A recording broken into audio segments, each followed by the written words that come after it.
Have you ever held onto something so tightly you ended up crushing it? A dream, a relationship, a goal. It's a paradox, isn't it? The more desperately we cling, the more it seems to slip through our fingers. I've been there. I used to think that control was the key to success and happiness.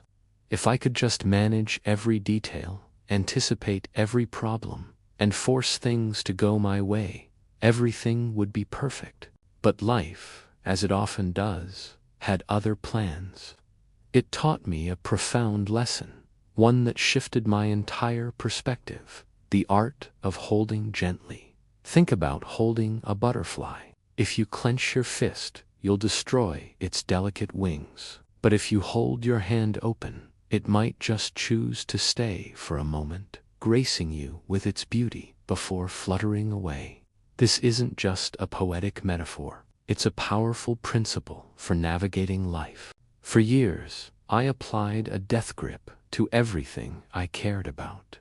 My career, for instance. I had a 5-year plan, a 10-year plan, all meticulously mapped out. I worked relentlessly, sacrificing sleep, hobbies, and time with loved ones. I believed that any deviation from my path was a catastrophic failure. If a promotion didn't come when I expected it, or a project didn't yield the exact results I wanted, I would be consumed by anxiety and frustration. I was trying to force the butterfly of my career to stay in my tightly clenched fist. And while I achieved some success, I was perpetually exhausted and on edge. The joy was missing. The same was true for my relationships. I wanted guarantees. I needed constant reassurance. I was afraid of uncertainty, so I tried to control the people I loved. I'd overanalyze texts, worry about what wasn't being said, and try to manage their feelings to ensure they'd never leave. Of course, this didn't bring me closer to anyone. It created a suffocating pressure that pushed people away. My tight grip wasn't a sign of love. It was a symptom of my own fear. Fear of loss, fear of being hurt, fear of the unknown. I was holding on so tightly because I was terrified of what would happen if I let go. The turning point for me wasn't a single dramatic event. It was a slow, gradual awakening. It started with small things. I began practicing mindfulness, learning to simply observe my thoughts and feelings without judgment. I noticed how my body tensed up whenever I tried to control a situation. My shoulders would creep up to my ears, my jaw would clench, my breathing would become shallow. My body was screaming at me to let go, but my mind was stuck in its old patterns. So, I started to experiment with release. When I felt that urge to control, I'd consciously take a deep breath and imagine my hands opening. I'd tell myself, you can't control this outcome. You can only control your effort and your response. This practice slowly seeped into the bigger areas of my life. With my career, I started to see my path not as a rigid line, but as a river. My job wasn't to force the river to flow uphill. It was to navigate its currents with skill and awareness. I still worked hard, but I detached myself from the specific outcomes. I focused on the process, on learning and growing, on doing my best each day. And a funny thing happened. When I stopped obsessing over the promotion, I started enjoying my work more. My creativity flourished. I became a better collaborator because I wasn't just focused on my own agenda.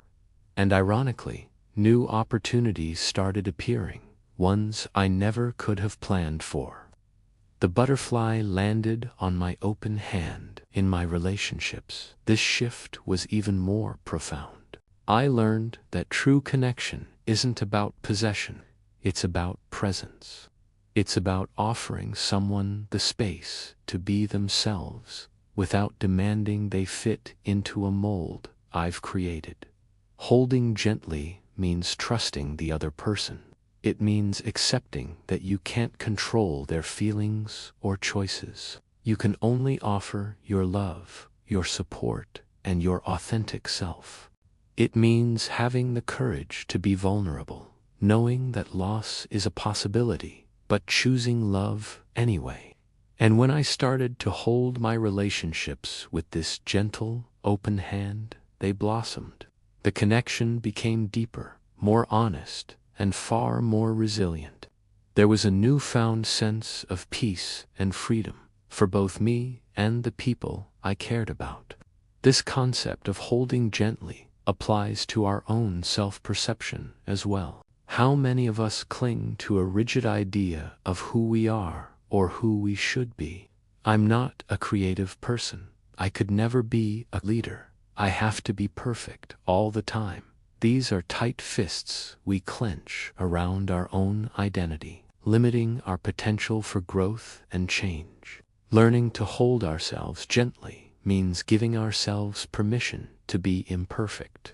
It means embracing our complexities and contradictions. It means seeing our mistakes not as character flaws, but as opportunities to learn. It's about extending the same compassion and grace to ourselves that we would to a dear friend. When you stop trying to force yourself to be someone you're not, you create the space to discover who you truly are. So, how do we practice this? It starts with awareness. Notice when you're clenching. Is it in your body, in your thoughts, in your interactions? When you feel that tension, that urge to force, to control, to demand, pause, take a breath, physically unclench your hands. Imagine opening them to the world. Remind yourself that your power lies not in your grip, but in your ability to respond with grace and intention. It's about trust, trusting the process, trusting others, and most importantly, trusting yourself to handle whatever comes your way. This doesn't mean being passive or apathetic. Holding gently isn't about giving up. It's the opposite. It's about engaging with life more fully and authentically, without the exhausting and counterproductive struggle for control. It's the difference between forcing a flower to bloom and nurturing the soil so it can bloom on its own. It's the difference between demanding love and creating a space where love can flourish. It's the difference between a life of anxious striving and a life of purposeful, peaceful presence. The greatest strength isn't found in the force of our grip, but in the courage it takes to hold things gently, to trust, to allow, and to simply be. This journey from holding tightly to holding gently is a lifelong practice, but it's one of the most rewarding journeys you can ever embark on. It's the path to real freedom, deeper connection, and a more joyful, expansive life. Thank you so much for spending this time with me. If this resonated with you, I'd love to hear about your own experiences in the comments. There's a reason we clench. The body keeps a ledger of every storm. It remembers the slammed door, the silent treatment, the exam we failed, the season the savings vanished, the love that left without leaving a note. And so the shoulders lift like shields, the jaw becomes an iron gate. We call it discipline. The body calls it defense. But here's the soft rebellion. A nervous system can learn a new hymn. When we breathe slower than our fear, the heart believes us. When we loosen the hands, the spine listens. When we sit with a hard feeling and we do not run, we plant a small flag in the country of peace. I think of a violin string, too loose and the song sags, too tight and it snaps. Life keeps inviting us to that holy middle tuned, not strangled.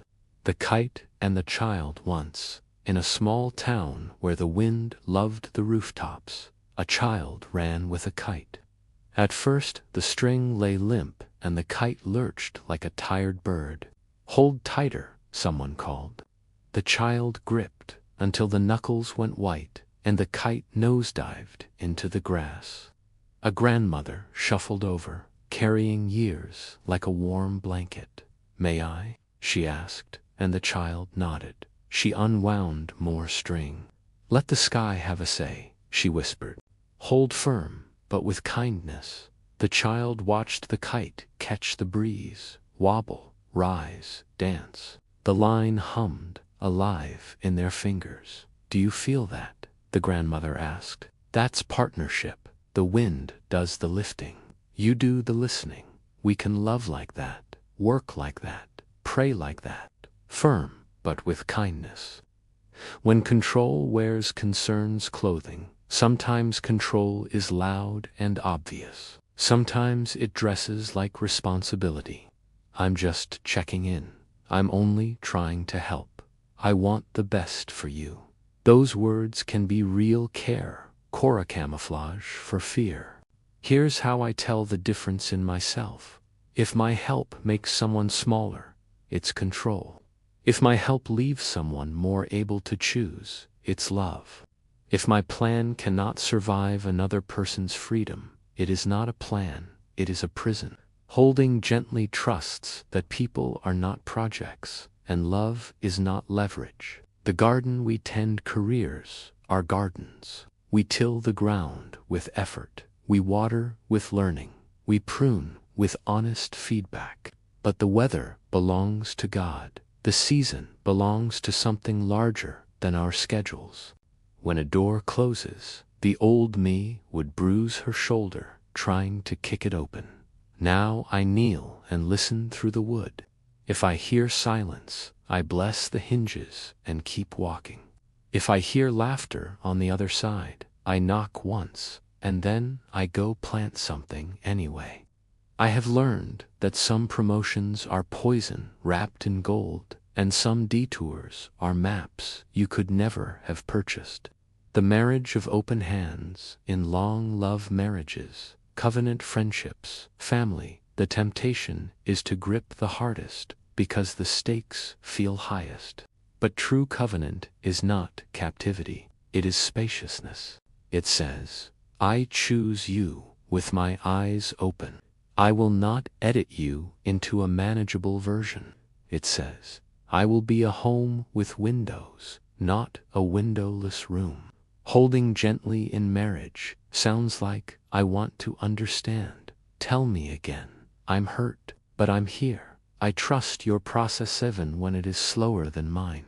We will not punish each other with silence. We will repair quickly. Boundaries are gentle. Two open hands are not the same as open borders. A garden still needs a fence, kind, clear, honest. Gentle does not mean available to harm. Jesus turned the other cheek. Yes, he also slipped through crowds that wanted to throw him off a cliff. Here is a simple boundary liturgy. This is what I can offer with joy. This is what I cannot offer without resentment. Here is the consequence I will follow through on if you cross this line. I can love you without lying to myself. When the butterfly is grief, some butterflies do not land again. The job is gone. The child has grown and left a room that still holds the echo of their laughter. A loved one has crossed the river we cannot see across. Holding gently here is not about replacing what we lost, it is about reverence.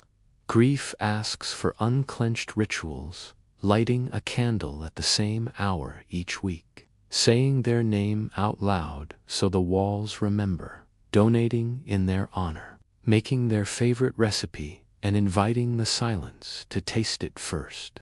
We do not move on. We move with it. We carry love like a photograph in the wallet of the heart. The faith of an open palm there is a prayer I return to when my fingers tighten. Lord, teach my hands your gospel. A clenched fist looks like a weapon. An open palm looks like an altar.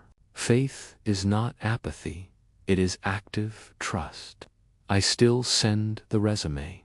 I still call the counselor. I still apologize first. But I place the outcome on the altar, and I say, even if it doesn't bloom the way I wrote it in my journal, your goodness is not on trial. 3 small stories of surrender. 1. Mara and the ring. Mara checked her partner's messages, then checked again. Love felt like surveillance. One night, exhausted by suspicion, she took off the ring not to leave, but to listen. Fear, she said aloud, you can ride in the back seat. You cannot touch the wheel. She put the ring back on not as a lock, but as a promise to tell the truth faster, to ask for reassurance instead of proof, to hold gently what she wanted to keep. They did the slow work. The relationship began to breathe. To Elias and the manuscript, Elias rewrote his novel 12 times. It grew tight and gray under the weight of perfection. He put it in a drawer and wrote letters to strangers at the cafe, stories on napkins, a poem on the back of a receipt. When he returned to the book, it was as if the story had rested too. It opened like a window. He held his art lightly disciplined, yes, but playful too. The book found its readers. 3. A mother and the college town. At the curb, a mother tried to organize her daughter's future into labeled bins. Finally, the daughter took her hands. Mom, I love you. Let me try. The mother nodded, and the nod was a sacrament. On the drive home, she cried, then laughed, then prayed, God, be the wind under her kite. Love held gently can travel farther than our cars. The body learns what the mouth says. Here is a practice that costs no money. Every time you catch yourself clenching hands, jaw, shoulders, whisper, soft. Let the word be a key in a familiar lock. Breathe in for a count of 4, hold for 2, out for 6. Place a palm on your chest and feel the work of a servant you rarely thank. Another practice, do one small thing slowly and with your whole attention. Peel an orange like it is scripture. Fold a towel as if you are tucking in a child. Drink water like gratitude has a taste. These are not tiny upgrades. They are rebellion against a culture that applauds the tight fist and calls it hustle. Discernment, letting go versus abandoning. Holding gently is not quitting. It is asking better questions. Ask, is this weight building me, or is it bruising me? Am I staying because of love, or because of a narrative about not being a failure? If I loosen my grip, what beautiful thing might have room to grow? If I tighten, what am I trying to prevent reality or harm? Sometimes the answer is to persist with soft eyes. Sometimes the answer is to leave with dignity. Both require trust. The 4 rooms of gentle living. Imagine your life as a small home with 4 rooms you visit every day. Body, mind, heart, and spirit.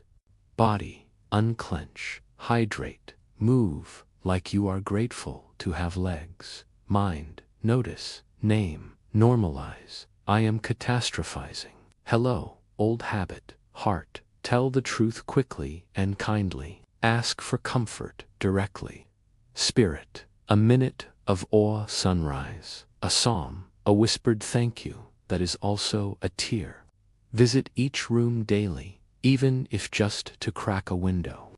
A 7-practice framework for holding gently breath before strategy, to slow breaths before you speak. Reply, send, decide.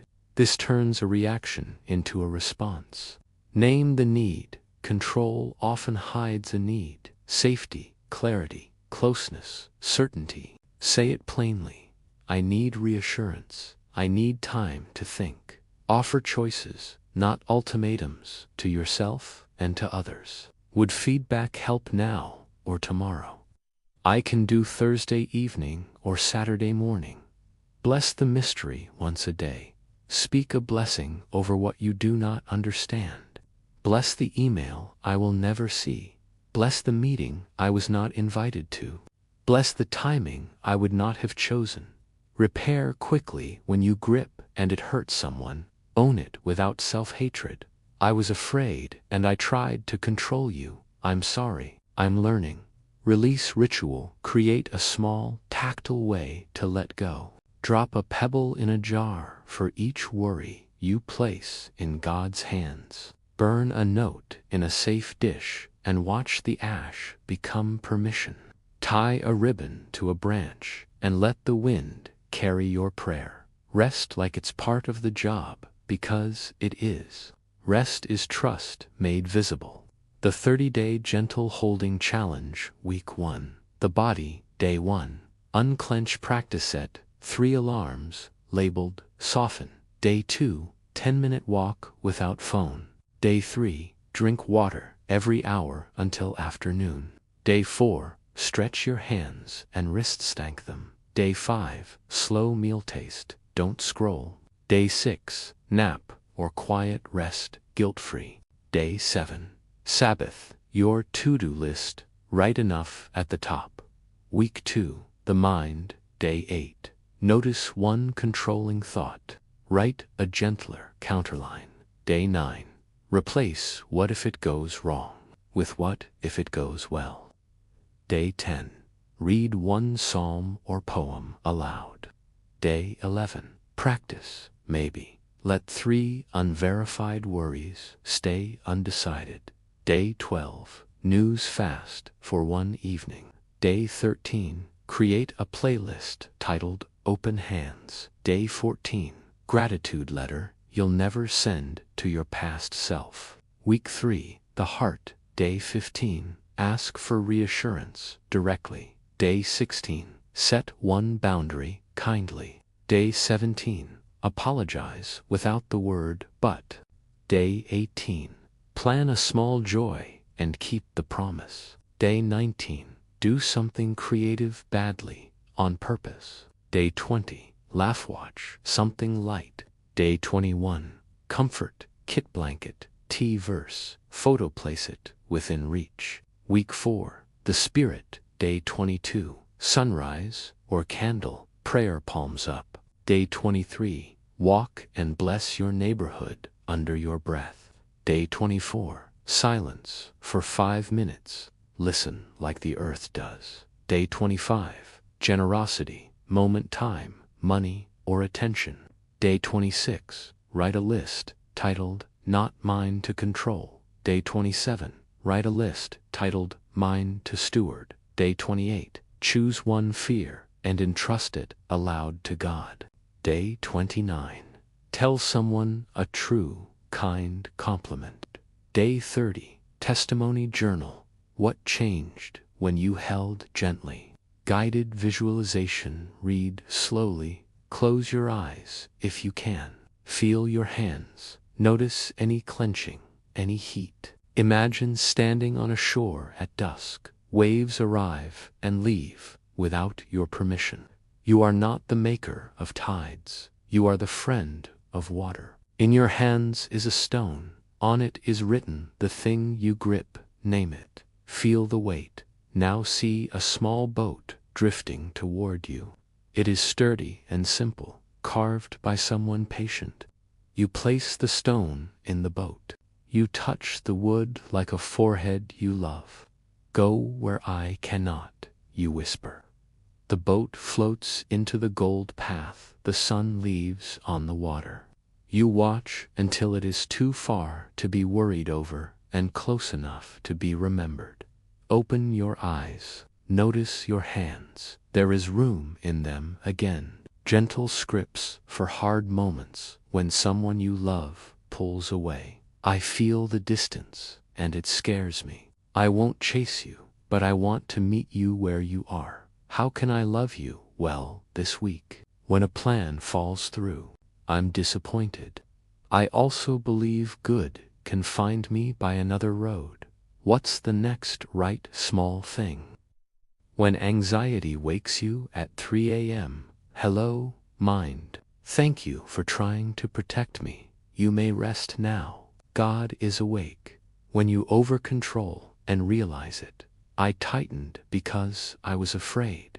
I'm sorry. I'm practicing trust. When you need to set a boundary, I love you, and I can't do that. Here's what I can offer instead. On parenting, mentoring, and letting them try the urge to oversteer is strongest where the love is deepest. But children do not learn balance if we carry the bike forever. There is a holy wobble where competence is born. We model gentle holding when we praise effort more than outcome. Ask, what did you learn before? What grade did you get? Say, I trust you to repair, not just don't mess up. Money, security, and the myth of enough money is a tool that masquerades as a savior. I once thought a certain number would silence fear. But fear is creative. It simply raises the number. Holding gently with finances looks like saving with humility, giving with joy, spending with intention, and remembering that the richest people are those whose tables are long. We steward, we do not hoard, we plan. We do not worship the plan. Health, control, and kindness to the body. If you have ever stood in front of a mirror and watched your face for flaws as if they were crimes, you are not alone. The body is not a problem to solve. It is a partner to befriend. Hold gently by moving because it feels like sunlight in your joints, not because you are punishing a number. Eat colors. Sleep like it is sacred. Speak to your body as you would speak to a child who is trying their best. For those healing from heartbreak, here is permission. You do not have to be over it on a schedule. You can love what is gone without demanding it return. Let the memories be a field you visit, not a prison where you live. 3 small practices. Change the scent in your room. The nose, shepherd's memory. Move the furniture. Let the space learn the shape of your survival. Say, I bless what was and release what cannot be. For those who want love, do not edit yourself into a brochure. The right person is not shopping. They are searching. Hold gently by showing up as you are, by choosing clarity over charm, by trusting that you do not have to convince someone you are worth staying for. Love is not a courtroom. It is a kitchen. The moral center gentle does not mean vague. We are still people of conviction. Holding gently means we carry our values like lanterns, not like hammers. We resist what is cruel. We repent when we are. We repair what we can, and we return again to the table with bread enough for 2. A litany for open hands when control tempts me. Teach me breath. When fear stiffens my spine, teach me song. When love feels like a test, teach me presence. When outcomes whisper, they are my worth, teach me the butterfly story. When I forget, remind me that butterflies land on open palms. Closing practice. The 2 lists. Take a page and draw a line down the middle. On the left, title it Mine to Steward. List the things you can do today with dignity. Call, apologize, send, apply, rest, study, forgive, ask, save, stretch, pray. On the right, title it Not Mine to Control. List the outcomes, the weather, the responses, the timing, the hidden rooms of others' hearts. Fold the paper so mine to steward faces up. Place Not Mine to Control under a book or a Bible.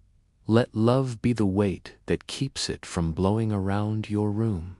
Gentle affirmations. Read slowly. I release what was never mine and receive what is mine today. I am allowed to be in process. I can be both tender and strong. I trust the river. I choose presence over perfection. I hold with kindness. I let go with faith. My open hands are not empty, they are ready. And if tonight you find yourself gripping, again remember, learning is a spiral, not a straight line. Come back to the breath, come back to the prayer, come back to the quiet courage of an unclenched life. Thank you for staying with me. If this met you where you live, tell me one thing you're releasing and one small thing you'll steward this week. And if you need a community that practices this, you have one here. Like, subscribe, share with someone who is tired from holding too hard.